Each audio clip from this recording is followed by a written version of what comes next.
Hello guys, welcome back to my channel. Today's episode ay magluluto po tayo ng dinuguan, pork meat, tapos meron siyang upo, yan, squash, bottle squash, tapos dinuguan.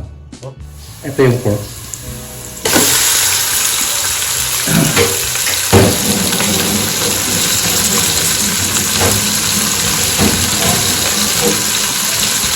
Bale, 1 kilo.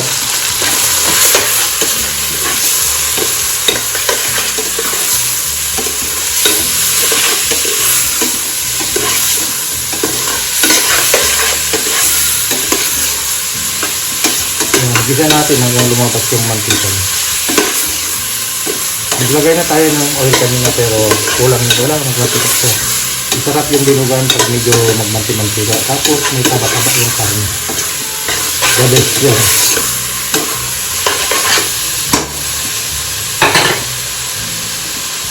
Black pepper.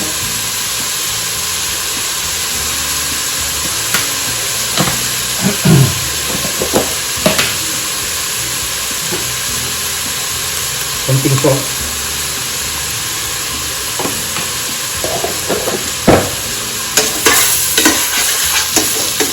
Kasi magtitimpla tayo ng patis na lang. Kaya konti lang yung salt.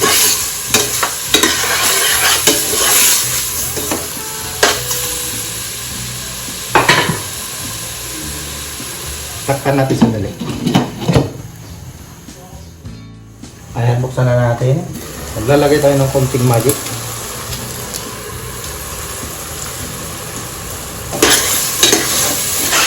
Ayan. Maglagay nga pala ako ng konting toyo kasi mas masarap pag mayroon siyang konting tinta na toyo ang dinuguan natin.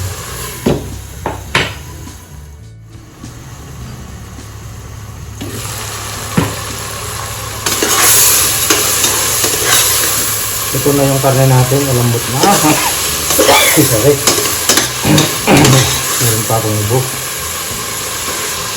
Lagyan na natin yung upo.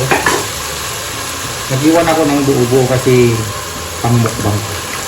Kunahin na natin para lumambot sa konti.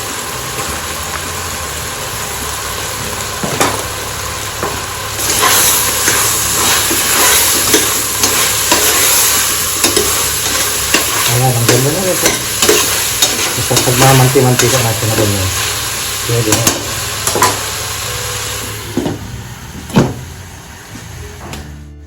Okay na ito. Ilagay na natin itong mag-hiwa-hiwa.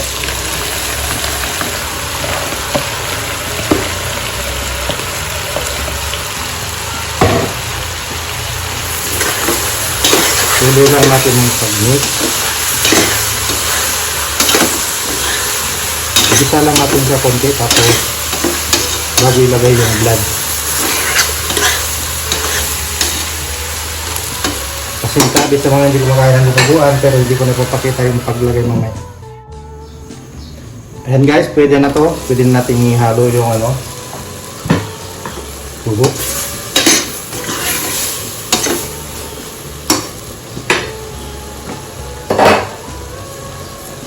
Bala, ito yung dugo niya.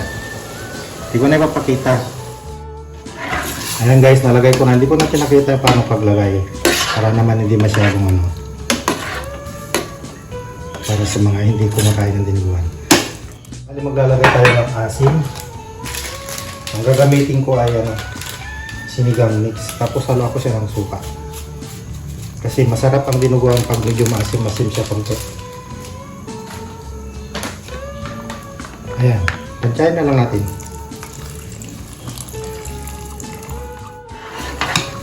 Mag-adjust na tayo ng lasa. Naglagay ako ng konting asin.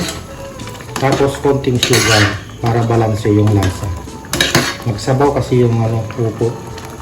Pakulan pa natin para apply na natin yung lasa. Wow!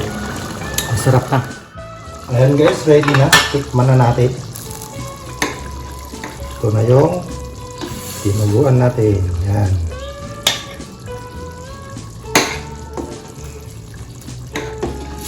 Iwanan ko yung mga bobo kasi pang mukbang ko yun. Yan. time. Nagsabaw pa rin kasi may gulay siya eh. Ito na guys, sarap to.